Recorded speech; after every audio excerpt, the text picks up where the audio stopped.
Hello friends, എല്ലാവർക്കും Pathu's tasty കിച്ചൻ്റെ പുതിയ വീഡിയോയിലേക്ക് സ്വാഗതം. ഒരു ചേരുവ കൊണ്ട് 5 മിനിറ്റിൽ കർമുറ കഴിക്കാൻ പറ്റിയ നല്ലൊരു സ്നാക്സിൻ്റെ റെസിപ്പിയാണിന്ന്. അപ്പോൾ നമുക്ക് വീഡിയോയിലേക്ക് പോവാം.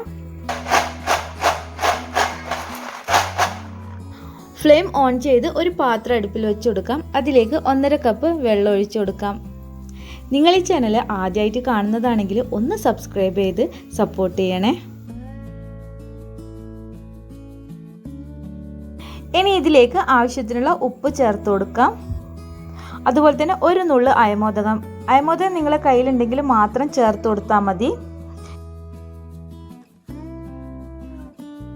ഇനി ഇതിലേക്ക് 1/2 ടീസ്പൂൺ മുളക് പൊടിയും 1 ടീസ്പൂൺ വെളിച്ചെണ്ണയും ചേർത്ത് നന്നായിട്ടൊന്ന് തിളപ്പിച്ചെടുക്കുക. നന്നായിട്ട് വെള്ളം തിളച്ച് വരുമ്പം ഇതിലേക്ക് 1 കപ്പ് റവ ചേർത്ത് കൊടുക്കാം. റവ ചേർത്തതിന് ശേഷം നന്നായിട്ടൊന്ന് മിക്സാക്കി വേവിച്ചെടുക്കുക. അപ്പോൾ ഇതിലെ വെള്ളമൊക്കെ നന്നായിട്ടൊന്ന് വറ്റിച്ചെടുക്കണം.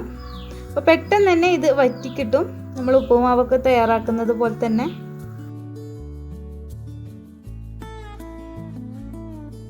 ഇതിലെ വെള്ളമൊക്കെ നന്നായിട്ട് വറ്റി വന്നിട്ടുണ്ട്. ഇനി നമുക്ക് ഫ്ലെയിം ഓഫ് ചെയ്യാം.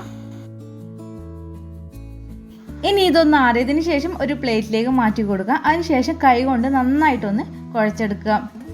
അപ്പോൾ നന്നായിട്ട് കുഴച്ചെടുത്തതിന് ശേഷം ഇതിൽ നിന്ന് കുറച്ചെടുത്ത് ചെറിയ ഉരുളകളാക്കി എടുക്കുക. അപ്പോൾ വലിപ്പത്തിലുള്ള ഉരുളകളാക്കി എടുത്ത് വളരെ ചെറിയ ഉരുളകളാക്കി എടുക്കാൻ ശ്രമിക്കുക.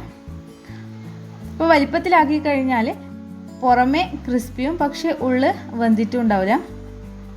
അപ്പോൾ ഇതുപോലെ തന്നെ മുഴുവനും ചെയ്തെടുക്കുക. അപ്പോൾ മുഴുവനും ഇതുപോലെ ചെയ്തെടുത്തതിന് ശേഷം നമുക്കിതൊന്ന് ഫ്രൈ ചെയ്തെടുക്കണം. ഒരു പാത്രത്തിൽ ഓയിൽ ചൂടാൻ വെച്ചിട്ടുണ്ട്. ഇത് മുഴുവൻ ഇതുപോലെ ചെറുതായിട്ട് ഉരുട്ടിയെടുത്തിട്ടുണ്ട്. ഇനി ഇതൊന്ന് ഫ്രൈ ചെയ്തെടുക്കണം. ഇത് കുറച്ചായിട്ട് വേണം പൊരിച്ചെടുക്കാൻ.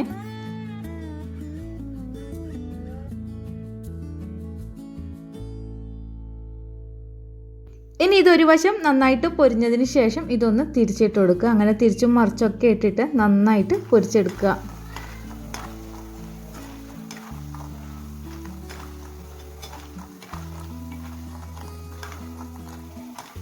ഇത് നന്നായിട്ട് പൊരിഞ്ഞ് വന്നിട്ടുണ്ട്. ഇപ്പം നിങ്ങൾക്ക് സൗണ്ട് കേൾക്കുമ്പോൾ തന്നെ മനസ്സിലാകുന്നുണ്ടാവും, നല്ല കറുമുറയായിട്ടുണ്ട്. ഇനി ഇത് കോരി മാറ്റാം.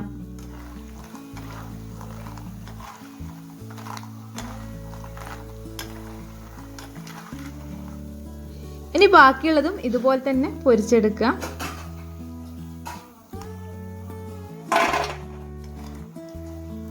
മുഴുവനും ഇതുപോലെ പൊരിച്ചെടുത്തതിന് ശേഷം ഇതിലേക്ക് ഒരു നുള്ളു ഉപ്പും കുറച്ച് മുളക് പൊടിയും ചേർത്തിട്ട് നന്നായിട്ടൊന്ന് മിക്സ് ആക്കി എടുക്കുക. അപ്പോൾ നമ്മുടെ കറുമുറ കഴിക്കാൻ പറ്റിയ സ്നാക്സ് ഇവിടെ റെഡി ആയിട്ടുണ്ട്. അപ്പോൾ എല്ലാവരും ഇതൊന്ന് ട്രൈ ചെയ്ത് നോക്കുക. അതിനുശേഷം കമൻറ്റ്സ് അറിയിക്കാം. വീഡിയോ ഇഷ്ടമായിട്ടുണ്ടെങ്കിൽ ലൈക്ക് ചെയ്യുക, ഷെയർ ചെയ്യുക. മറ്റൊരു വീഡിയോയുമായി വീണ്ടും കാണാം.